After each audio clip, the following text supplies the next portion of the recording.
Turkiyadagi eng qadimiy masjidlardan biri. Shuni tomosha qilamiz. To'g'ratxonasi ekan.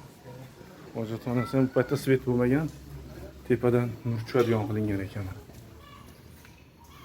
Bu hojatxonasi shunaqa qadimiy, shunaqa eski ekan.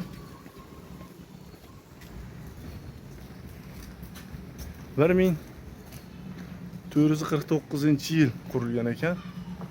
Undan keyin cherkov bo'lgan ekan, sinagoga bo'lgan ekan.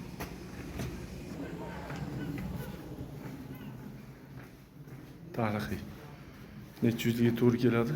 600 yildan oshiq tarixga ega masjid.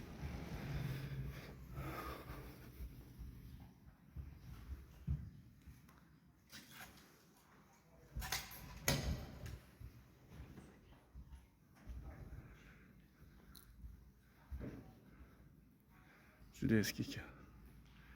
Tarixiy. Hozirda zo'r saqlanib kelyapti.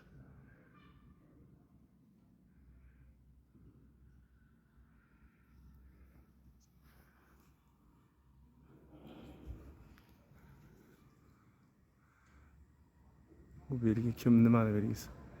Kim biladi?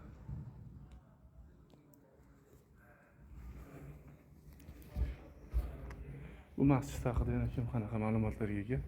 Kommentariyada yozib qolasiz. Men kutib qolaman.